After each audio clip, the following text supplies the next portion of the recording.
Hi, I would like to give a shir now connected to the Holy Torah from Rabbi Yosef Hayyim Ben Ish Ḥai. There's a big story that once there was a mageifa, just like what's going on now, God forbid, and Maran Ben Ish Ḥai, he gave the people that it was in a place very far from him, so he sent a messenger and he told them what to do. He told all the people there what to say and what to do, and thanks God, after a short while, the mageifa, this thing that went down, that they killed many people, God forbid, it went away.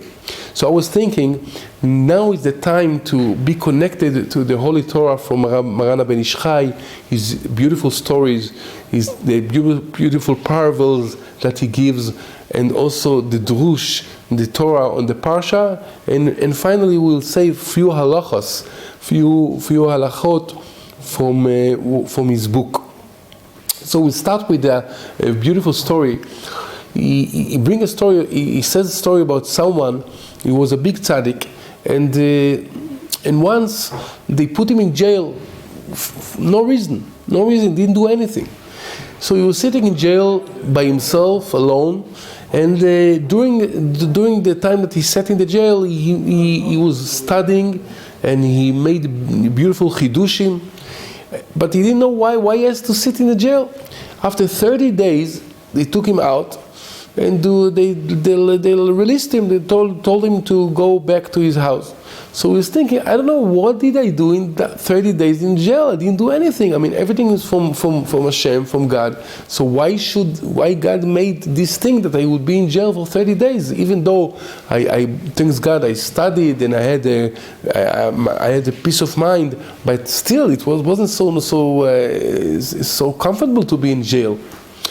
So that night he fell asleep and he saw in his dream a very, very honored rabbi with a beautiful beard.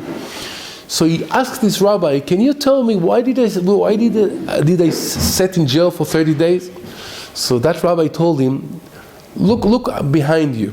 So he looked behind him and he saw 30 children, beautiful children that they looked like him, like this person. So this big rabbi told him, those 30 children, those are the children that they were born from the time that you studied in that place. The souls of those children, it was like in the walls. It was something that you had to be there and to take out the souls and to bring a tikkun to the souls. So those 30 days that you studied there, day and night, you made that those beautiful children, the souls would have a tikkun, and that's the reason why you sat 30 days in that jail.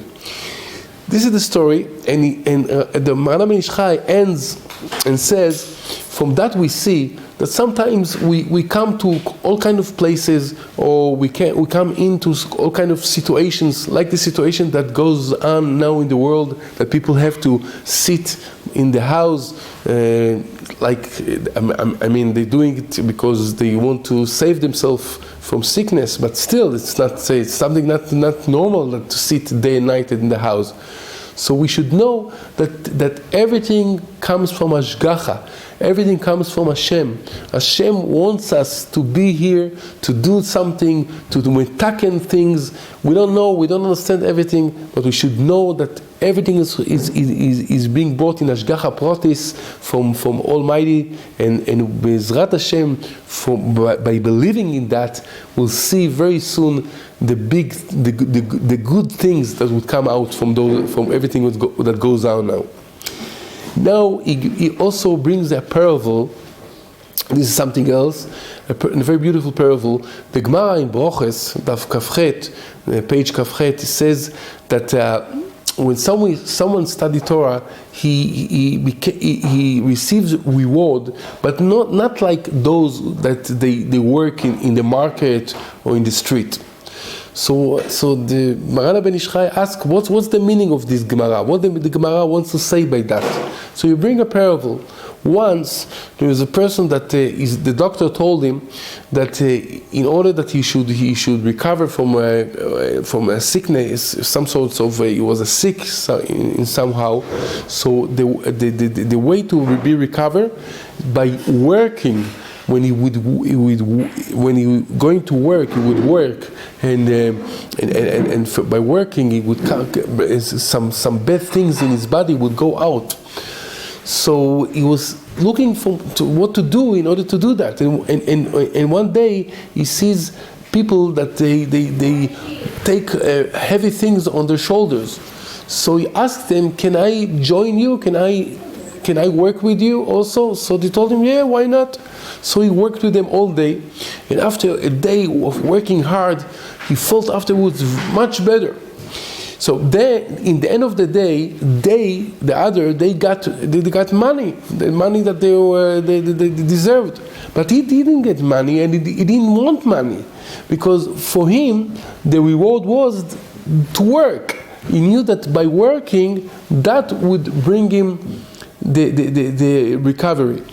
So this is the parable, and the Maran Ben Ish Ḥai says, what do we learn from that? That when someone studies Torah, this itself, the studying Torah, this is the reward.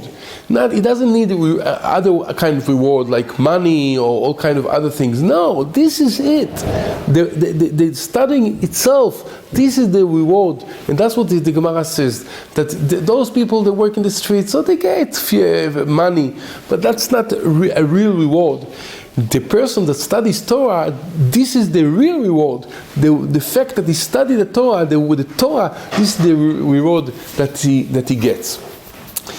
Now we'll say something from the parsha in Chumash Vayikra. The pasuk says, "Adam ki yakriv mikem korban leHashem." So he brings a shaila.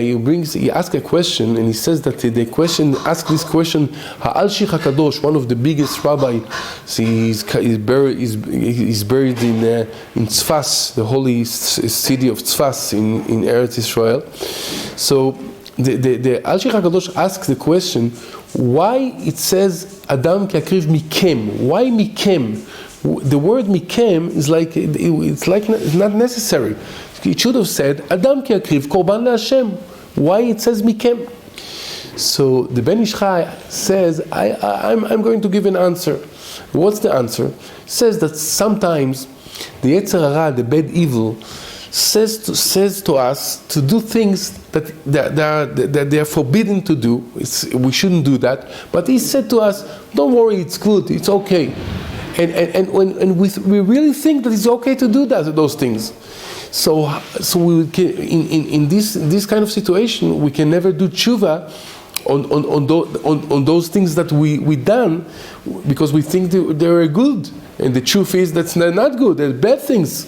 So what Hashem does, He brings kind of Yisurim, all kind of things that we get through. That we'll be sorry. We will feel all kind of ways. He brings some sort of things to us that makes us not in good feeling, and then we think why we got those things, and then comes to us back. 1 second, could be that this thing that we done and we thought it's a good thing, it wasn't good, it was bad, and we have to do tshuva.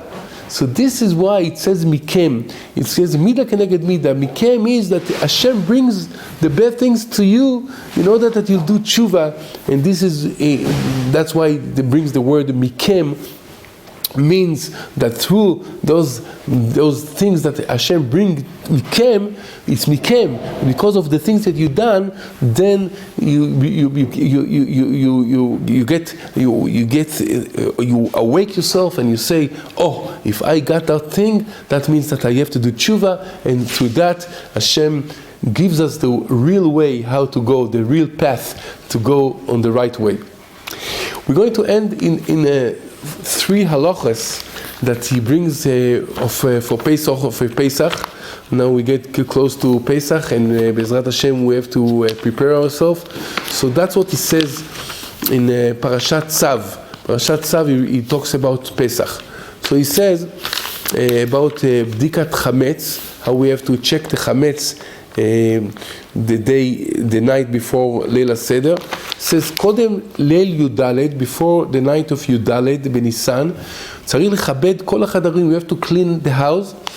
וגם האישה, also the wife, she has to look in the clothing, in the pockets, to make sure that no chametz is being left. And then he says, צריך לבדוק לאור הנר, we have to take a candle and to check through the candle the chametz. Not only one candle. We could have thought maybe we'll get few candles. No, a few candles is forbidden. Only one candle, because only one candle can go to the small places, all kind of small holes. We can through one candle we can check good if there's a chametz there. And then he says there are few candles that are forbidden to check with, and the sign, in order to know what are the candles that's forbidden to check, it's being hinted in the word chashasha. Chashasha means chelev, shuman, shemen, avuka. Those are the kind of candles that we're forbidden to check with. And then he says we have to check in all kind of places, in the halls, underneath all the furnitures, and it says you have to check good. And even it takes power from you, it takes strength from you, and it's hard for you. Nevertheless, you check good, because it says lefum tzara agra. The more you work hard for fulfilling the mitzvah, the more reward you get. And he says if someone something happened and at night he didn't check, you should check a day with a candle. And then the last thing he says, before when the time of checking the chametz comes, you shouldn't do anything, even not to eat. You can take something, in order to feel better, to some fruit or a small thing of mezoines, of cake, small, not less amount from a beitza. So it means a small thing, and to drink something, but not to eat, not to wash and eat, because you have to make sure that you won't forget to do the mitzvah. And even if you have a lesson in Torah, we know that Talmud Torah keneged kulam, that when you study Torah, it's one of the biggest mitzvah. But nevertheless, even though you have a shiur Torah every night in that time, in the night of Bdikat Chametz, Yudaled Benisan, you shouldn't study the shiur. You should do the checking chametz. You should check the chametz, and afterwards you can study afterwards and make it up. Okay, so those are the things that we said from the Ben Ish Ḥai, Maran Ben Ish Ḥai. We have to ask Hashem that through the Torah of Ben Ish Ḥai, Zchuto again Ba'adeinu, we know the picture of Ben Ish Ḥai, Zchus v'ne Tzadik.